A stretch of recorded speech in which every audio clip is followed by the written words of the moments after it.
Up with Angela Yee. I'm here with my guy, Mano. That's right.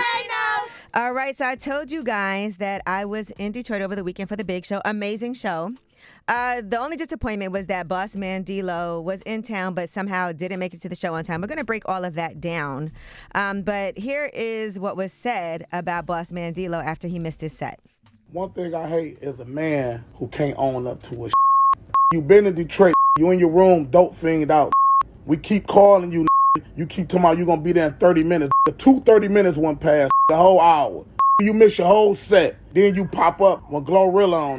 You can't go after Glorilla, that's in the contract. We need that front end back. We need that 75,000.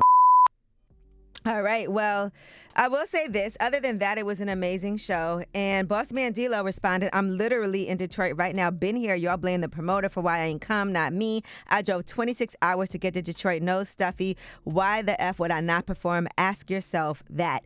So what I am glad, though, is that this misunderstanding did get cleared up because Bossman Dlow's manager responded and he posted, I've done 100 plus shows with Bossman Dlow. He doesn't miss his shows. Team Mac made a mistake and I'm taking full accountability. Here's what he said.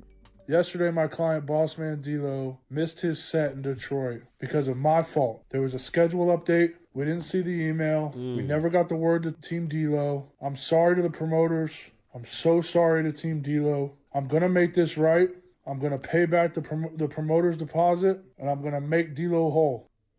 Well, shout out to everybody involved because they did settle it. And I will say I was there, and there was an update in the time. But they sent the email. There should have been some calls going out. Right, because I got the email. I don't know if the calls went out or not. So maybe they did. Who knows?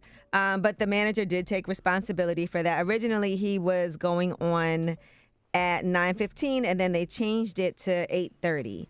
So that looks like that was some of what the issue was. Right. And they were trying to stall to wait for him to get there on time with the schedule update, but it didn't happen. So that's what it is. And apparently, hopefully, everybody is cool with it now, and they're going to figure out a way to make up for this and get the money back. He said he's going to give it back. So very mature way to handle the misunderstanding, I have to say.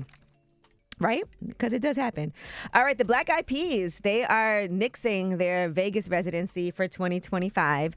They'll no longer be performing a series of shows in Vegas. It was supposed to start February 15th at the Planet Hollywood Auditorium. They posted that it was canceled due to, quote, current circumstances.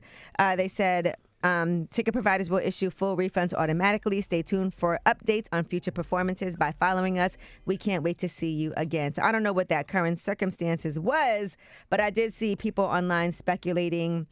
Previously, they were saying the tickets weren't moving like that. And then I saw people saying, I didn't even know they had a residency. I would have went.